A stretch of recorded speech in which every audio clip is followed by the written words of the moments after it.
நிதானமாக, அதே நேரத்தில் முறையாக திட்டமிட்டு இந்தியா மேற்கொண்ட ஆபரேஷன் சிந்தூர் என்கிற துல்லிய தாக்குதல்களுக்கு அவசரகதியிலும் ஆத்திரத்திலும் பாகிஸ்தான் ட்ரோன் தாக்குதல்களில் ஈடுபட்டிருப்பதும் எல்லை கட்டுப்பாடு கோட்டையொட்டிய கிராமங்களில் தாக்குதல் நடத்துவதும் எதிர்பார்க்காதது அல்ல. இதன் விளைவுகள் எப்படி இருக்கும் என்பதை இந்தியாவுடனான முந்தைய போர்களில் இருந்து பாகிஸ்தான் பாடம் படிக்கவில்லை என்பதன் வெளிப்பாடுதான் இத்தகைய எதிர்வினை.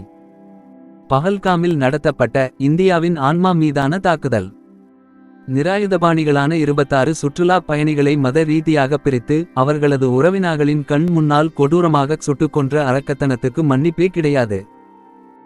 ஏப்ரல் 22 பஹல்காம் பயங்கரவாத தாக்குதலுக்கு பயங்கரவாதிகளும் அவர்களுக்கு துணை நிற்பவாகளும் நினைத்து பார்க்க முடியாத தண்டனையை இந்தியா வழங்கும் என்று பிரதமர் நரேந்திர மோடி தெரிவித்தது போல ஆபரேஷன் சிந்தூர் மூலம் முதலாவது தாக்குதலை இந்தியா மேற்கொண்டிருக்கிறது.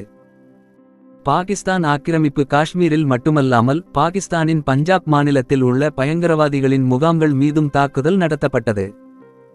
1971 போருக்கு பிறகு பாகிஸ்தான் எல்லையில் இந்தியா நடத்திய முதலாவது தாக்குதல் இப்போதுதான்.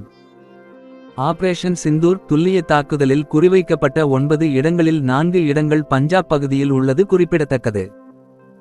ஏப்ரல் 22 நிகழ்வுக்கு பிறகு உடனடியாக இந்தியா எதிர்வினையாற்றும் என்றுதான் பாகிஸ்தானும் உலகமும் எதிர்பார்த்தன.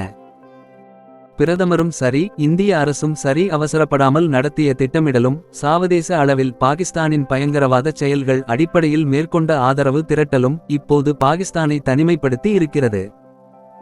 பாகிஸ்தானை ஆதரிக்கும் சீனாவே கூட பயங்கரவாதத்துக்கு தான் துணை நிற்க முடியாது என்பதை தெளிவுபடுத்தி இருப்பது வெளியுறவுத்துறை அமைச்சர் ஜெய்சங்கரின் ராஜதந்திரத்துக்கு கிடைத்திருக்கும் வெற்றி. யோசிப்பதற்கோ எதிர்வினையாற்றுவதற்கோ அவகாசம் தராமல் 25 நிமிடங்களில் 24 தாக்குதல்களை நடத்தி பாகிஸ்தானில் இருக்கும் 9 முக்கிய பயங்கரவாத தளங்களை இந்தியா தகர்க்கும் என்று அவர்கள் கனவிலும் நினைத்து பார்த்திருக்க முடியாது. முசாஃபாபாத், கோட்லி, குல்பூர், பானாலா, சியால்கோட், முர்திகே, பஹவல்பூர் ஆகிய 7 இடங்களில் 9 பயங்கரவாத தளங்கள் வேரோடு பிடுங்கி எறியப்பட்டது போல தரைமட்டமாக்கப்பட்டிருக்கின்றன. பஹவல்பூரில் ஜெய்ஷ்-ஏ-முஹம்மது பயங்கரவாத இயக்க தலைவா மசூத் அசாரின் குடும்பத்தினா 10 பேர் கொல்லப்பட்டிருக்கிறார்கள்.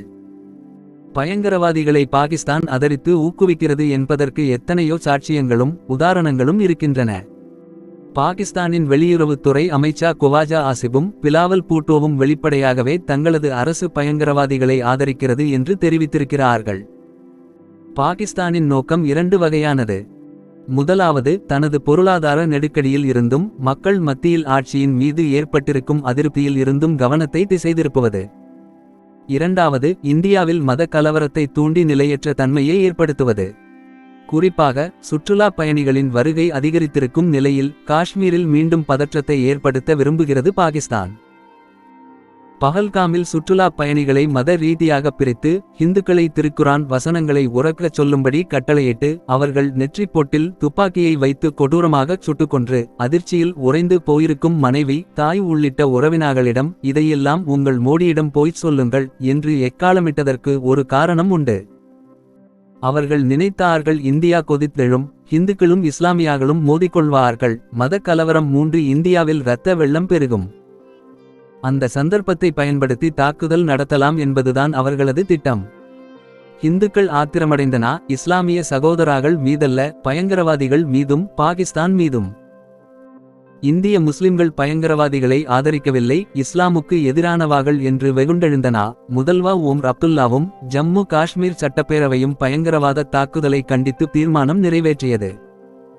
மதத்தாலும் மொழியாலும் வேறுபட்டிருந்தாலும் நாம் இந்தியாக்களாக ஒன்றுபட்டிருக்கிறோம் என்பது பாகிஸ்தானுக்கும் பயங்கரவாதிகளுக்கும் தெரியாது.